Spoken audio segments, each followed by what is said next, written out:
Hello, this is Roger, Low Vision Product Manager here at HumanWare. In this video, I'm going to overview for you the settings that are available to change the user interface to meet your own visual needs. So here you see that I've already logged into Prodigy. Across the top, I see the status of my system with the date, time, and battery network status information. In the center, I see a single application icon for the magnifier. And then on the bottom, I see some navigation buttons. In the lower left is an arrow facing to the left that will take me left through our carousel. This is what we call the interface we're in right now. And then in the far lower right corner, I see an arrow facing to the right that will take me to the right through the available applications in Prodigy in the main carousel. In the center of the bottom are a series of 5 dots that are navigation tools as well that allow me to skip amongst the apps if I want to click on those. Now, I am using a PC for today's demonstration. However, if I were using a Surface tablet or a touchscreen enabled device, I could certainly swipe through the different available icons on the Prodigy carousel. But for today, I will go ahead and use my mouse right now, although I will show some other ways to interact with the screen in just a few moments. So I will bring my mouse to the lower right and click that arrow in the lower right corner, and we will navigate to distance, then files, and then ultimately to settings. If I were to click one more time, it would take me to the help application, but for today's demonstration, we're going to look at our settings, and we'll open that up by clicking onto it. And the very first item and the focus of this recording will be our available user interface settings. So let's go ahead and tap on that and open it up to see what we can do with our interface. So the first item in the list allows me to control the appearance of my carousel, where we were just a few moments ago, where we navigated through the different applications. I'll click on this one time to open it up, and you can see that by default, and everything is in its default state right now, the carousel will display one icon. You can have it set to view 2 icons at a time or 4 icons at a time. Let's take a look at each of those. I'll click on 2. I know it's selected because I see a check mark to the far right. And then in the upper left, I will click that back arrow, and I'll click it one more time to return back out to my carousel. And now I see magnifier and distance on one screen. We'll use our navigation button in the lower right corner to move forward. And here we will see 2 more applications, files and settings. So if you have enough usable vision that you can work with 2 icons on the screen at one time, it may save you some time when you're working around in the carousel. Let's click on settings once more. Open that up. We'll go back into the user interface, and we'll click on interface at the top of the list one more time and give you a peek at what it looks like with 4 icons selected. So we'll back out here. And now you see 4 icons on the screen. In the bottom center, there are now only 2 dots. I'll click on the second one to the right there that will show the help is the only other available application right now.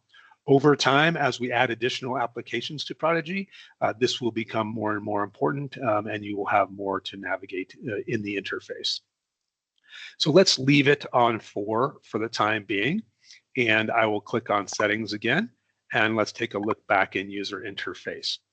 So the next item in the list, and here I'm going to switch to using my keyboard. I can use the arrows on my keyboard, the enter key, and those types of things to navigate through Prodigy as well. So I will now hit the down arrow on my keyboard, and you'll notice that the red box has now moved down to system language. I want to select this, so I'm going to press enter, and it will take me into my system language. Now, so far, all you've seen is my system appearing in English, and that is because I have an English voice installed.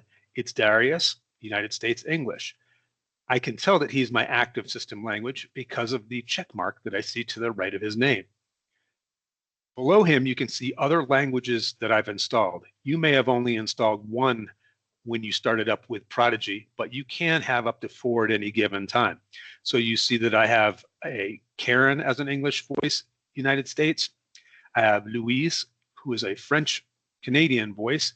And then at the bottom of the list, I have Graham, who speaks with British English.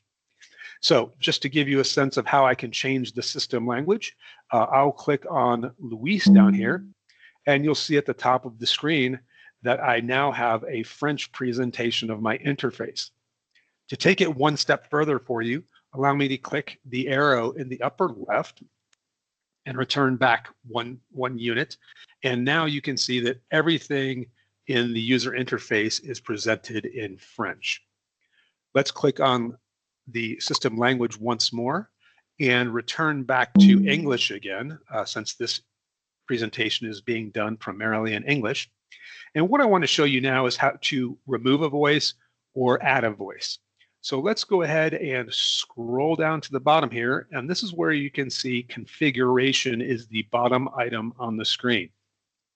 Let's click on that.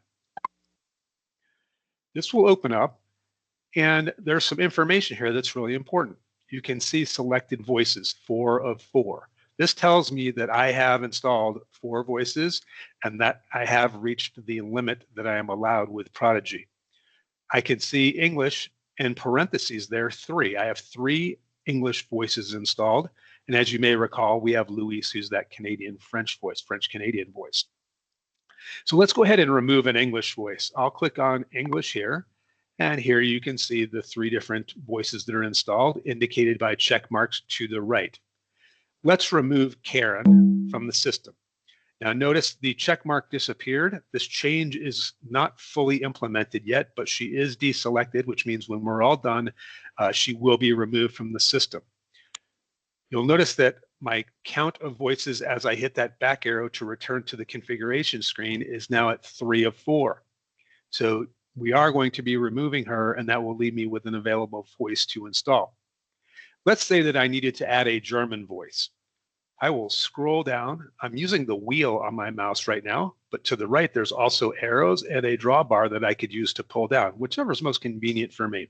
Here you can see French. I have 1 voice installed, as you saw previously. Let's click on German. And here are my available German voices. It looks like I have about 5 to choose from. Let's select Clouds. You'll see that the check mark appears when I click on his name. I'll hit the back arrow in the upper left corner here to return to my configuration screen. Now, I will scroll to the top because we are at German right now, just so you can see I have selected voices 4 of 4. I need to implement the changes that I have selected at this point. So let's go ahead and do that. Notice in the upper right corner that the airplane is now active. We call this our airplane icon. It was grayed out a few moments ago, but as soon as I started making changes, it became active so that I could apply those changes. I'm going to navigate up there and click on that. I'll be prompted, do I want to apply these changes? I'll say yes. Now we will go and download Klaus, and we will uninstall Karen, and we will be good to go with our new languages available to us. The speed with which things download is going to be driven by your Wi-Fi connection or your internet connection. So we'll just let this take place.